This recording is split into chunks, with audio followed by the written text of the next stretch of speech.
Bienvenue sur Fayda TV. Le thème d'aujourd'hui est spécialement sur Ashura. Oh bismillah Fayda TV kam. Ampel mega sikara mogo disatra wareka biton borobe Ashura dika. Ashura est Dubai.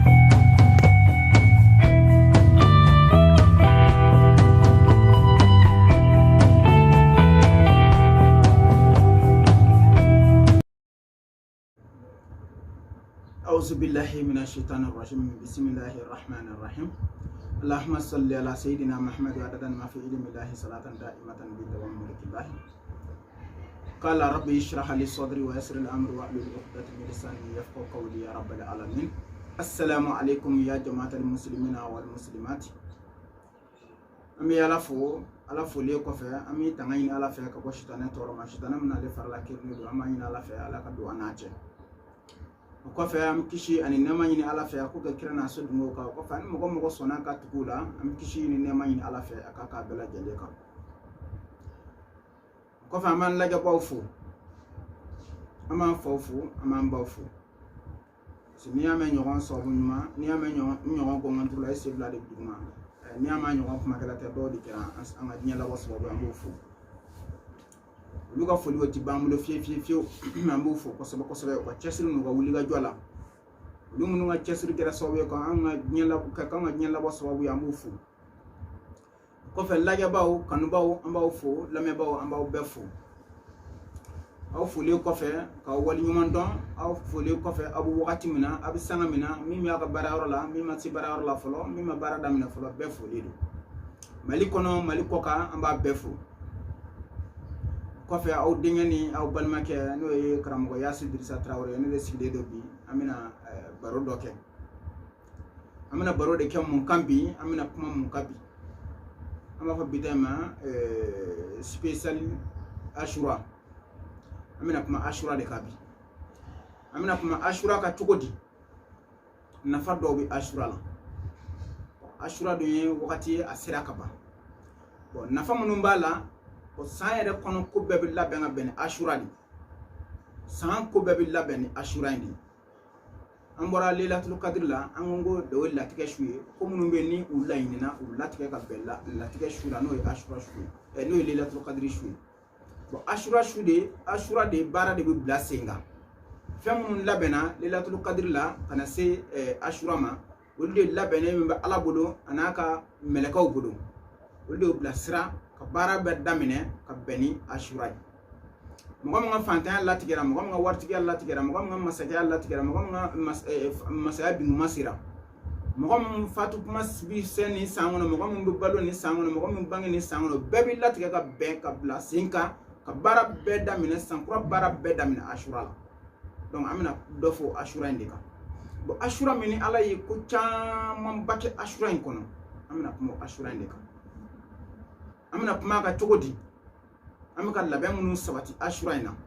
parce que Ashura ale de donye ambora ka kuma foga ko san ko be labem latige kofe bara bi damine ale konnala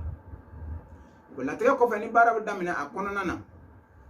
wala tige la yini mun kera ni latige kera ka beni Lailatul Qadr o bara min latige ka ben ka bara blessing ka beni Ashura donc o bara in konnala san konnala ka damine Ashura Lailatul Qadr la kana se Ashura ma akanga be kalo saba jatima akalo nanna be Ashura yama donc o kalo saba in konnala mo mini ala ke ma ke ga fantan latige mo mini ala ke ma ke ga fanga chen latige mo mini ala ke ma ke ga ko rawol latige ima parce que ko be la be nga ben ay ko mun latige le do ima ala be se ga yelema do ala ka ben Ashura shufene parce que ala de be ko be yelema ka dai tukum donc o Ashura an maka laben do de ke akama laben mu ni anti fe ka laben ke an kan bagaw ko an ta fe ka laben ke an fe bagaw ko parce que mo kan baga be yi fe baga be donc anti fe ka laben ku ko san ko be se ka laben tugomina nyina sa be kera 2021 bi tugomina ambo ama farafin santa ka lage be ba do kira ka hijira san bakile ni kemenani ni binani ni fla oye anye dikum so akon be bado kelem labena kono be bado donc am sega do binani ni sabayin kono herala togodi an bɛ se ka 43 in kɛ lafiya kɔnɔ cogo di an bɛ o labɛn de la donc n'i ye fɛn min labɛn ni e ko ko don o don k'e bɛ kuma mɔgɔ ye ka fayida d'u ma k'u dɛmɛ donc ni lafiya kun bɛ ka bɔ ala deli kun bɛ ka bɔ i b'i jilaja fɛnɛ mɔgɔ minnu y'i kanu n'o y'a to i ye bi sɔrɔ don o don i bɛ ka kuma u fɛ o mɔgɔ a ka di i ye n'i ma dɛsɛ olu ka y'i ka jɛkulu kɔnɔna la olu ka y'a kɔnɔ parce que mɔgɔ n'i k'i kɔnɔna jɛlen don a bɛ dɔn nin don ninnu de la mɔgɔ bɛ se ka nin ko ninnu labɛn k'a kɛ lemuruba ye k'a bɛn i da ma parce que ala deli de bɛ ko bɛɛ la ko bɛɛ wuli ala ko latigɛ mais a ko ni mɔgɔ minnu ye n deli n bɛ yɛlɛma don kow la parce que ale de ko ten adi uni ya sajibu lakum ko a ye n deli n b'a jaabi donc a ye n deli n b'a jaabi o ti dɔwɛrɛ ye a ye ko min labɛn ni e y'a deli k'a fɔ ala n b'a fɛ ka yɛlɛma don n ka diɲɛlatigɛ la a b'a kɛ bon ala dun ye masa ye mɔgɔ min y'a deli a mako b'o de la mɔgɔ min ala deli ala mako b'o de la deli bɛ ka anw de la parce que deli tɛ jɔn ka fɛn n'i ye jɔn deli siɲɛ 1 siɲɛ 2 siɲɛ 3 taalen ɲɛfɛ a bɛ tɔgɔ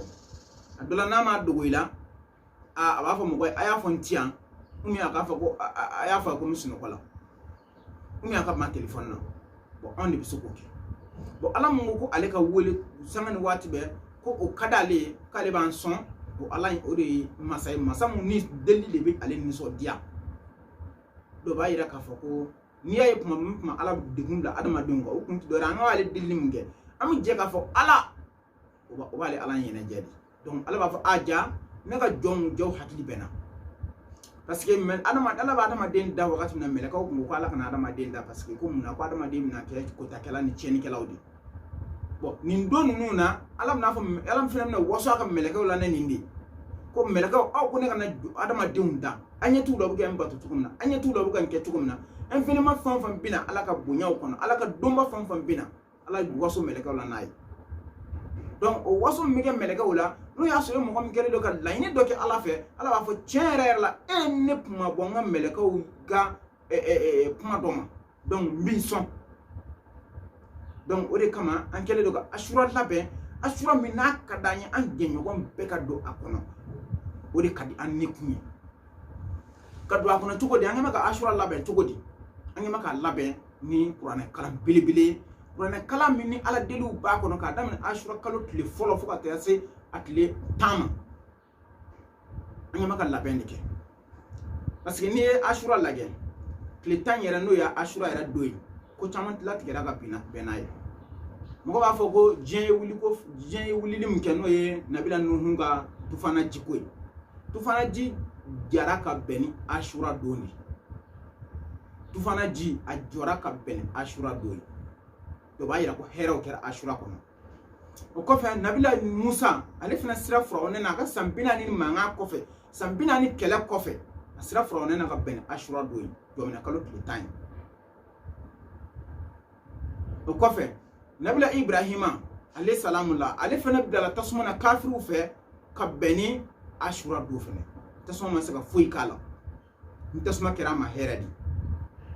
donc o b'a yira k'a fɔ asura ko belebelew kɛra a kɔnɔ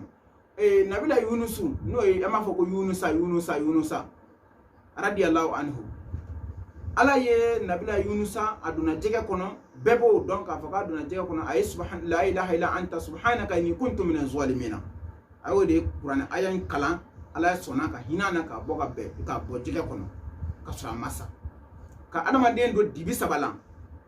jɛgɛ kɔnɔna y'a dama dibi ye jɛgɛ nugu fana y'a dama dibi ye jɛgɛ fana bɛ ji kɔnɔ fana y'a dama dibi dɔ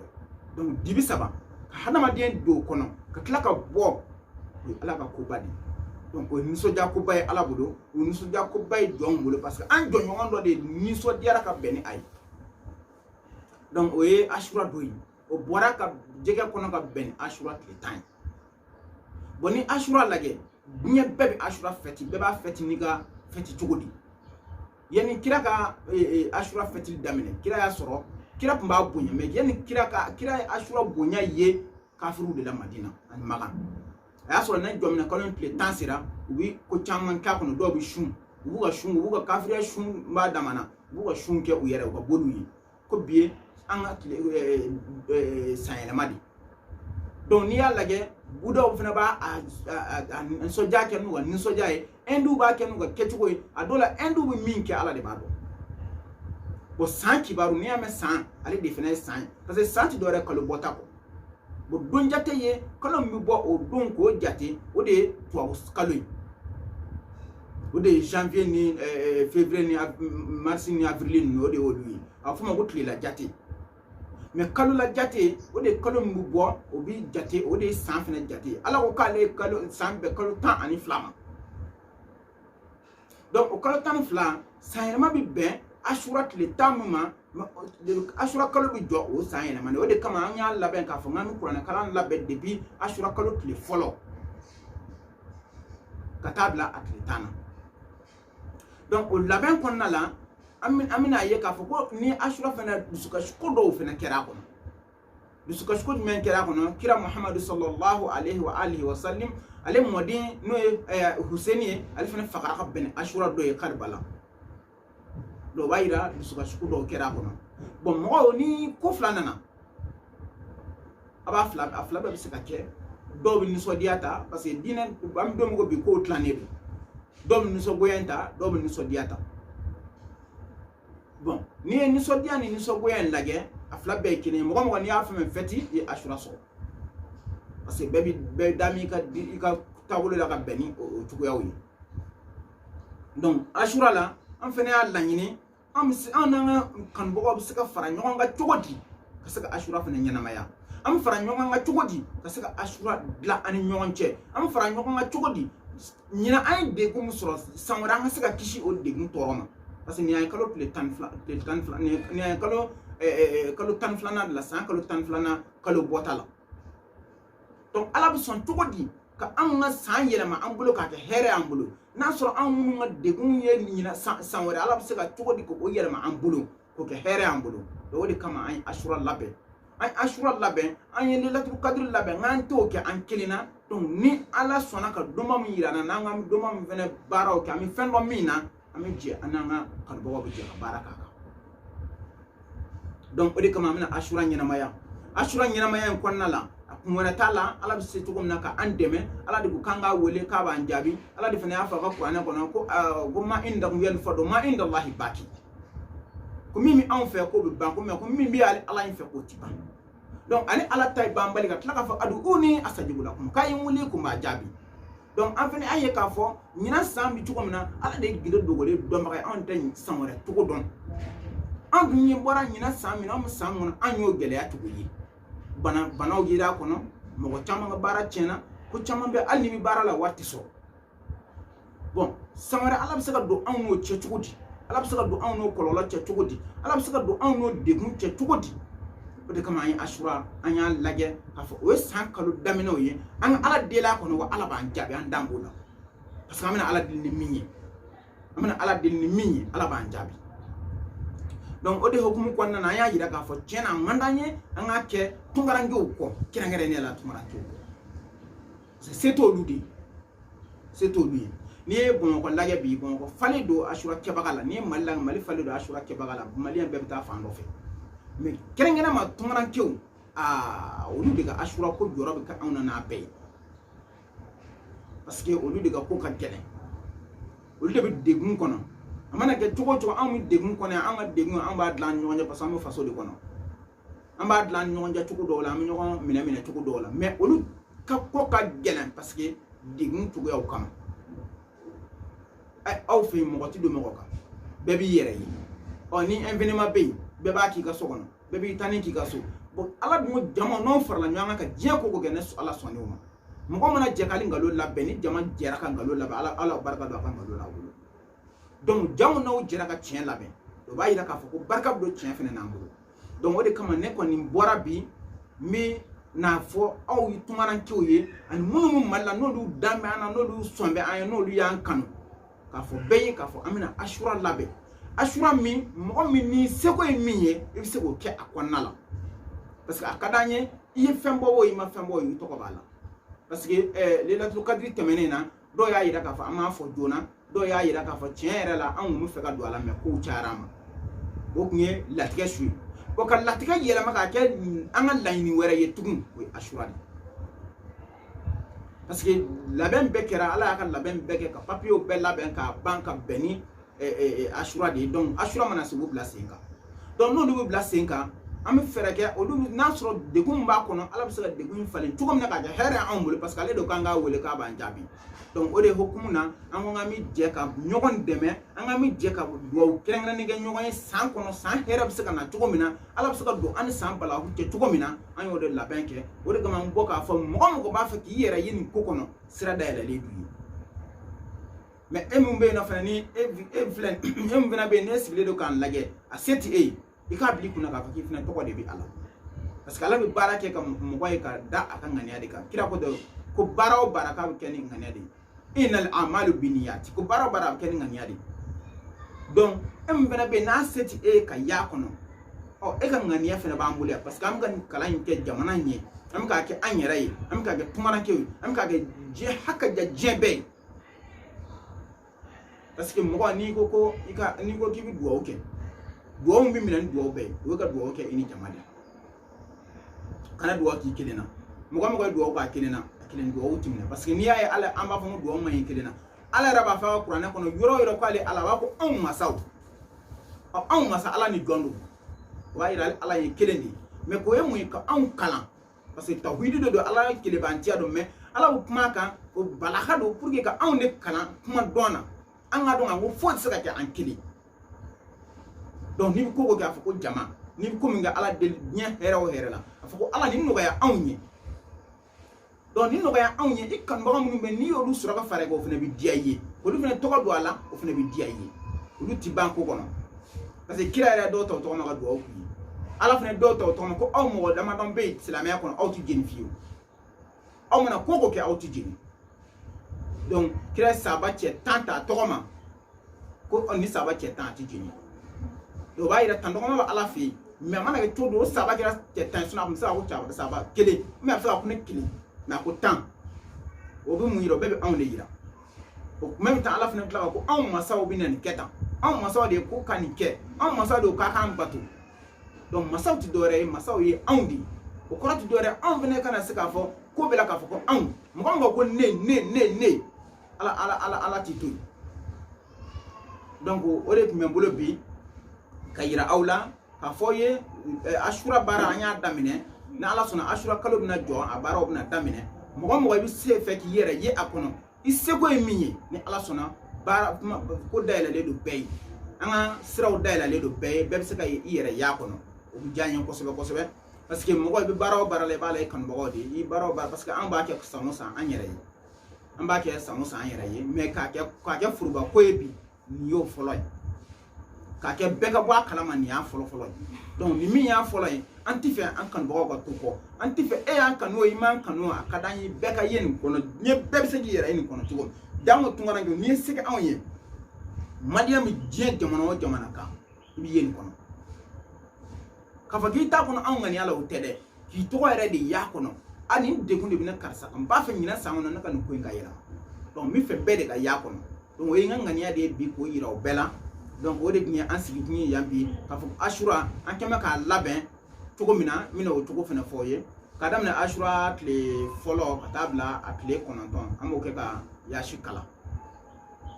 donc n'an y'o kɛ ka yaasi kalan ka duwawu kɛ tile 9 ka dugu jɛ tile 10 na an bɛ wajulu belebele sigi o kɔnɔ ka ɲɔgɔn hakili jigin ala ka diinɛw la ka ɲɔgɔn hakili jigin ne bɔra ka kuma minnu fɔ sisan o dɔnbagaw bɛ yen minnu ye wajulikɛlaw ye an ye mɔriw an tɛ wajulikɛla ye an tɛ diinɛ dɔn an bɛ mɔriya de dɔn donc wajulikɛla minnu b'an bolo olu bɛna ka na u da don a kunkun n'a ɲɛɲɛ ka se k'o bɔ ɲɔgɔn na ka kuma an fɛ cogo min na mɔgɔ mɔgɔ n'i bɛ fɛ ka an suivi taa média A ko la i b'an ka wajuli sɔrɔ an ye i b'an ka wajuli sɔrɔ média A kan ni ala sɔnna ni min bɔr'o la an bɛn'o ɲɛfɔ donc ni dugu fana jɛra tile 10 na n'o bɛ san yɛlɛma yɛrɛ don parce que n'i y'a lajɛ san yɛlɛma mun fɛti anw yɛrɛ fɛ yan san o san i b'a sɔrɔ san yɛlɛma jɔmina kalo tile 10 an bɛ taa an bɛnkɛw senkɔrɔla furan u b'an sɔn o bɛ kɛ donc o même temps fana jɔmina tile 10 su i b'a ye bɛɛ bɛ boli ka taa ba la an bɛ taa ko ko ji kura bɛ na ko ji kura bɛ na donc an bɛɛ y'o kɛ ka tɛmɛ mɔgɔ mɔgɔ bɛ burusi kɔnɔnaw ni yɔrɔ wɛrɛw la i y'a kɛ ka tɛmɛ donc hali bi a bɛ kɛ yan hali bi Ashura su an bɛ taa bajiw la parce que a b'a sɔrɔ ji an ma bɛɛ b'a kalama ko ji kuraw bɛ na a la bon a ji kuraw bɛ na bɔ ala bɛ kabako k'a su fana ala bɛ kabako k'a su ani nene bo ma bara kona ni sana ni ba so ji wala ko ledu o koni sika to la ko bo ko ashu fala wala donc o konna la ni ashura dugu jera ina fa tile tan do yere amina do kelengra ne ka amina qur'ana yere bejiki